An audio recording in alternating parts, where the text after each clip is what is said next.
July 4న Telangana మంత్రివర్గ విస్తరణకు ముహూర్తం దాదాపు ఖరారైందని అంటున్నాయి తెలంగాణ కాంగ్రెస్ పార్టీ వర్గాలు.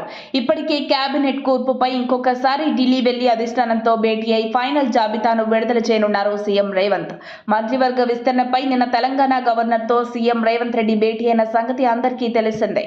రేపు ఢిల్లీలో అధిష్టానంతో జరిగే మీటింగ్ అనంతరం కాబోయే కొత్త మంత్రులు ఎవరనే దానిపై ఫుల్ క్లారిటీ వస్తుంది. అంతేకాకుండా తెలంగాణ రాష్ట్రంలో మిగిలిన 6 స్థానాలను భర్తీ చేస్తారా, 1 లేదా 2 స్థానాలను భర్తీ చేస్తారా అనేది మాత్రం వేచి చూడాలి.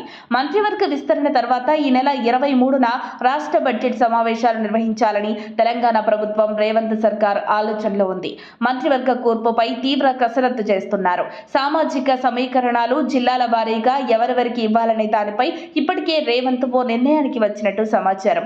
జూలై 4వ తేదీన మంత్రివర్గ విస్తరణతో పాటు వివిధ శాఖల్లో మార్పు కూడా ఉంటుంది అంటూ తెలంగాణ సెక్రటేరియట్లో గుసగుసలాడుకుంటున్నారు.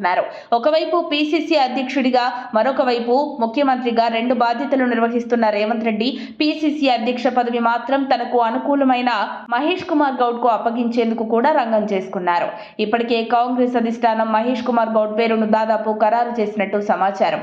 ప్రస్తుత మంత్రివర్గంలో ఉమ్మడి ఆదిలాబాద్, రంగారెడ్డి, నిజామాబాద్, హైదరాబాద్ జిల్లాల నుంచి ఎవరూ లేరు. దీంతో ఆ 4 జిల్లాల వారికి ఈసారి మంత్రివర్గంలో స్థానం దక్కడం ఖాయమని తెలుస్తోంది. నల్గొండ నుండి బాలు నాయక్, రాజగోపాల్ రెడ్డిలకు మంత్రివర్గంలో చోటు దక్కడం ఖాయమంటున్నారు. నిజామాబాద్ నుండి బోధన్ ఎమ్మెల్యే సుదర్శన్ రెడ్డి పేరు దాదాపు ఖరారైనట్టు వార్తలు వినిపిస్తున్నాయి. ఆల్రెడీ మంత్రివర్గంలో ఉన్న సీతక్కకు ఇప్పుడు ఉన్న పదవి నుంచి తీసి హోంమంత్రిని చేసే అవకాశాలు ఎక్కువగా కనిపిస్తున్నాయి.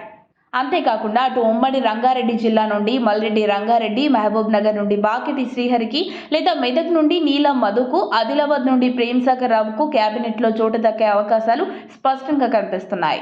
ఇంకోవైపు చెన్నూరు ఎమ్మెల్యే జి వివేక్ కూడా మంత్రివర్గ విస్తరణ పోటీలో ఉన్నారు. ఇంకోవైపు మొదటిసారి గెలిచిన మెదక్ ఎమ్మెల్యే మైనంపల్లి రోహిత్ ను కూడా మంత్రివర్గంలో తీసుకునే అవకాశాలున్నాయి. ప్రస్తుతానికి అందరినీ మంత్రివర్గంలోకి తీసుకుందామా, ఒక ఇద్దరిని పెండింగ్ పెడదామా అన్న ఆలోచనలో సీఎం రేవంత్ రెడ్డి ఉన్నారు. మైనారిటీ కోటా నుంచి ఈసారి మంత్రివర్గంలో స్థానం కల్పిస్తారా లేదా అనేది ఎదురు చూడాల్సిందే. మరి వీరిలో ఎవరికి మంత్రి పదవి వరిస్తుంది, ఎవరికి దక్కదు అనే మాత్రం జూలై 4 వరకు వేచి చూడాల్సిందే. మరిన్ని అప్డేట్స్ కోసం మా కాయ్ టీవీని సబ్స్క్రైబ్ చేసుకోండి. మా వీడియో కనుక మీకు నచ్చినట్లయితే లైక్ చేయండి, షేర్ చేయండి. మీ విలువైన అభిప్రాయాలను కామెంట్ బాక్స్లో తెలియజేయండి.